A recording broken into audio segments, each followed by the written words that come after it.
also in the UK, but that's not a federal country. But in other countries, property taxes are not necessarily the major source of revenue for local governments. The treatment of federal properties differs around the world.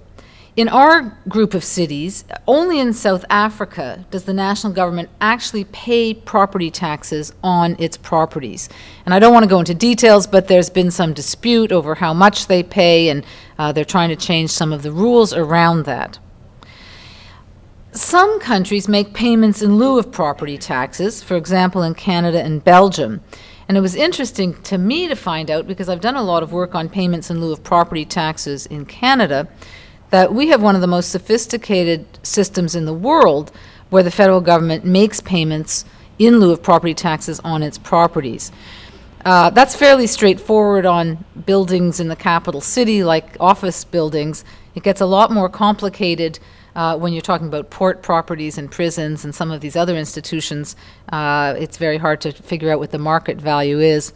I've recently been involved in chairing a commission on municipal port property taxation in Western Canada. And some don't do either. They don't make property tax payments, and they don't make payments in lieu. For example, Australia, Mexico, and the U.S. And Nat mentioned this morning. I know in the U.S. the federal government makes payments on its forest lands, but not on any of its properties in Washington, for example. Municipalities who are capital cities are always asking for federal compensation. We provide all kinds of services because we're a capital city that other cities don't provide. Extra policing, transportation, parks, cultural facilities. We have to be a beautiful city because we're the capital city, and that costs money. And so people in these capital cities want federal compensation. Well, the extent of federal compensation also varies around the world. So in Berlin, Bern, and Brussels, the federal government does provide grants for these kinds of services that have extra costs in capital cities. But there's limited federal grants in a place like Ottawa because, as I mentioned, the federal government doesn't give much money to cities. It's the provincial government that does that. And I don't think the provincial government cares much that Ottawa is the federal capital. There's no federal compensation for capital cities in South Africa, and I remember asking our author, Nico Statler, why that was the case. And he said, well, everybody wants to be the capital city. The last thing they're going to do is go to the federal government and ask for money to do that because they don't want to lose the status of being a capital city, which tells you a little bit about the benefits and costs. You know, if they're not running out looking for compensation, they obviously are making a calculation that the benefits of being the capital city outweigh the costs. Some costs are directly assumed by the federal government. For example, in Delhi, I talked about policing and land use planning. In Ottawa, some roads are federal roads. Some of the parks are federal parks. And so you have costs that are directly assumed that never even get into the city budgets. So just a number of final observations, and I think you can see from the little flavor I've tried to give of the differences that they're different. There is diversity in the financing arrangements, the extent to which the federal government compensates capital cities for being the capital. There's differences in the governance structures. We tried to find patterns with respect to, you know, do federal districts get more compensation than cities that are just in provinces or states? Do planned cities have different financing structures than historical capital cities? There was nothing we could say. It just seems, and it's not a very satisfying conclusion to me, but different models have worked to different extents in different places and over time. But there are some general issues that come out of all of these case studies. The first is the struggle to balance the national interests of being a capital city with the local interests of providing services to people who live and work in the city. There is an issue around the federal compensation for capital city functions. There's no question that the costs are a little bit different, probably a little bit higher in capital cities than in other cities, how do those get compensated for? Who should be paying for those costs? There's obviously a revenue shortage for those cities that rely heavily on property taxes, but where the federal government does not make payments in lieu or pay property taxes in those cities, as in the case of Washington. There have been issues over time about whether there are even elected councils in capital cities, or whether they're just appointed heads of these cities. Obviously, if we're balancing national and local interests, we have to do something on the local side, and we have to ensure elected councils. And there has to be sufficient revenue-raising authority to meet expenditure needs. That's not just a capital city issue, that's an issue for all cities. So some of the policy choices that have to be made are around federal compensation of those extra costs, whether the federal government is going to make property tax payments or payments in lieu of property taxes. Another issue that came up was that the geographic boundaries of the capital city do not generally coincide with the economic region. That's not so true in South Africa because in South Africa they have a municipal demarcation board that came in post-apartheid that sets the boundaries for the cities. So Cape Town, for example, the economic region of Cape Town and the political boundaries of Cape Town actually match. But that's a rare exception. Usually the geographic boundaries don't match the size of the economic region, and even if they did at a point in time, over time those economic boundaries are elastic. They're going to move, but the political boundaries are hard to move. And that's a problem for capital cities because it reduces the ability of the federal government to have influence over planning, budgets, and service delivery when they're only looking at the political boundaries of the capital city and can't address the regional issues, as Nat Gandy talked about in Maryland and Virginia. He also talked about the problem with these boundaries because many federal employees commute to the capital city, use the services there, and don't necessarily pay for them. And again, that's a problem with all cities where the boundaries don't match. But in a capital city, it's a particular problem because you do have these federal employees that are coming into the capital city. So we also, in this context, looked at issues around fragmentation of metropolitan areas generally.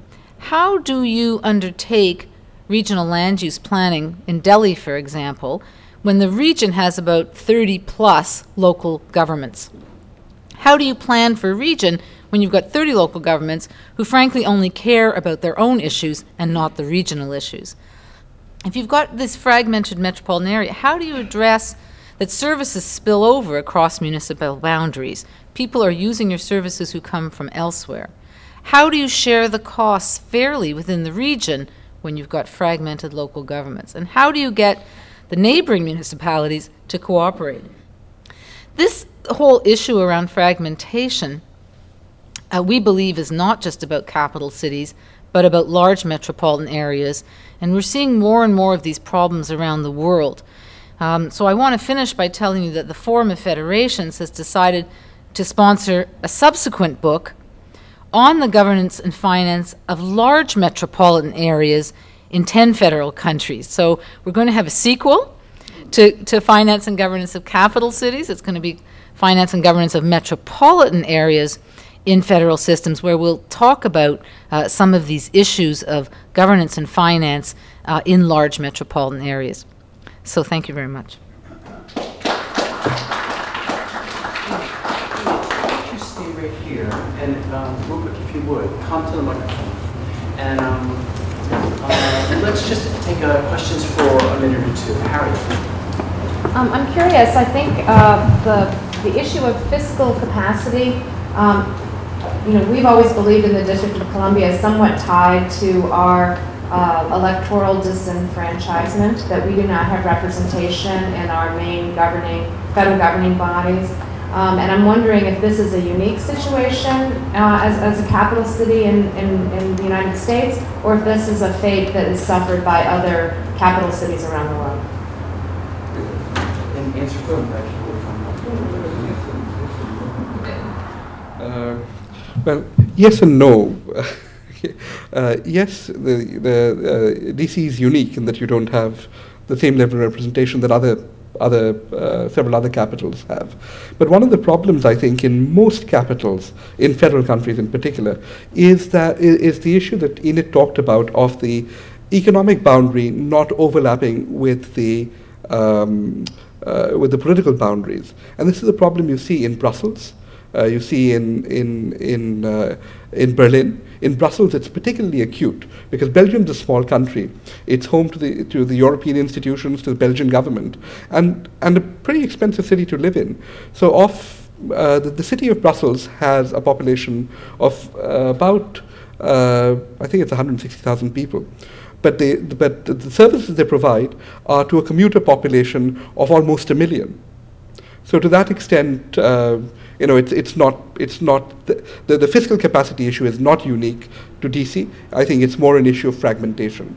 But what may be a little different is in cities like Abuja or perhaps one or two other cities, the federal government may play a more active role in compensating the city for some of the loss in revenue. I mean, we see this in Canada with payments in lieu of property tax. I don't know if that answers your question entirely, but Enid may wish to add to it. No, I agree, but the representation issue is unique. And I think that was the first part of your question. Larry.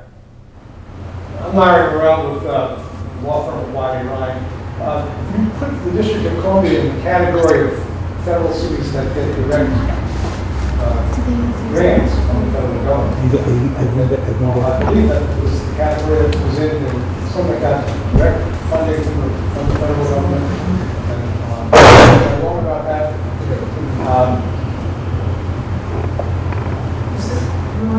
Not government structure, financing. That one, yeah. Federal, that's the one. Federal compensation is cost directly assumed by federal government. You have Delhi, Iowa, and Washington. At one time, the federal government did, in fact, pay directly to the District of Columbia for some of the federal costs. But that has gone away. At one time, they paid the whole thing.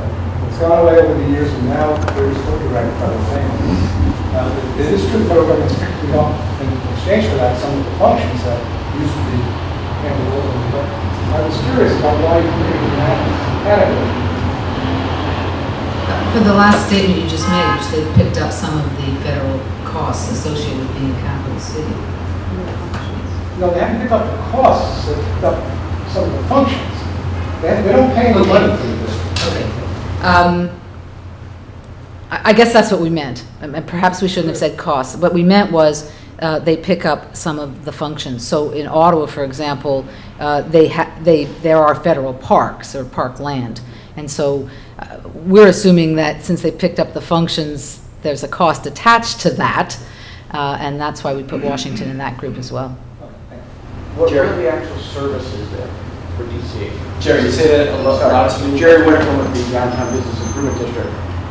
The federal government pays for some of our parks, and we don't really pay enough, and they also are paying for our court system. Is there anything else that you throw in there? I think parks is the main one. I'd have to look up the rest, but I'm thinking parks is the main one. You got police as There's well. parks everywhere. Oh, and police is someone? Okay. But not in lieu of. Well, and that's right. I mean, that's right that the federal government does things in other cities as well. And that's true in other countries as well. So, Serene, I'm from the Department of Parks and Recreation. I actually was going to ask, I'm interested to hear a little bit more about how Cape Town incorporates those that don't fall within its political boundaries, but its economic boundaries. So, how officially or pragmatically do they do that? What does that mean? Well, post-apartheid, they set up something, so just over 10 years now, something called the Municipal Demarcation Board.